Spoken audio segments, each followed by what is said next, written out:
Ayşem Erzurum'a gelin olaydı balam, olaydı canım, olaydı.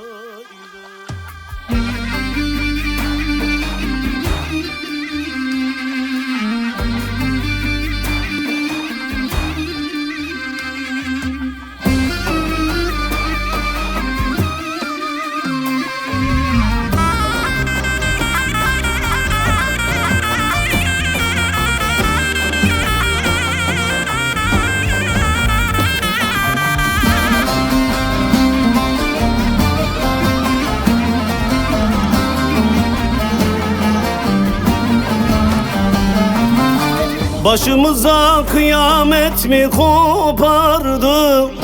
Ayşem Erzurum'a gelin olaydı. Üstümüze gökten taş mı yağardı? Anam Ayşem Erzurum'a gelin olaydı balam, olaydı canım, olaydı. Ayşem Erzurum'a gelin olaydı balam, olaydı canım, olaydı.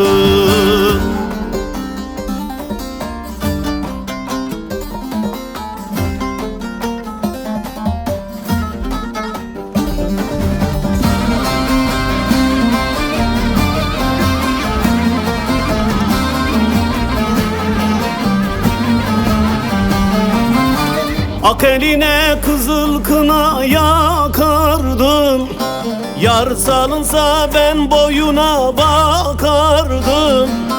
Yüz görümlük beşi birlik takardım. Anam Ayşem Erzurum'a gelin olaydı balam, olaydı canım, olaydı. Ayşem Erzurum'a gelin olaydı anam, olaydı babam, olaydı.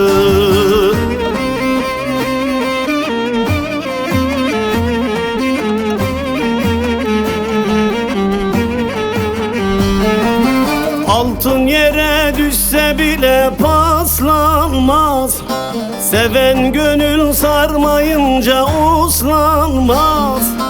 Şu göksüme bir başkası yaslanmaz. Anam Ayşem Erzurum'a gelin olaydı balam, olaydı canım, olaydı. Ayşem Erzurum'a gelin olaydı balam, olaydı canım, olaydı.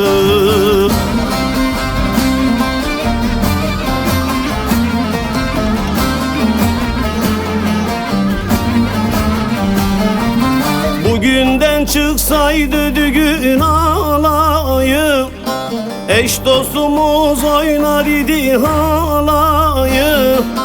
Başlamazdı Mert oğlunun olayı. Babam Ayşem Erzurum'a gelin olaydı canım, olaydı balam, olaydı. Ayşem Erzurum'a gelin olaydı babam, olaydı canım, olaydı. Ayşem Erzurum'a gelin olaydı ama olmadı nidem, olmadı. Ayşem Erzurum'a gelin olaydı ama olmadı.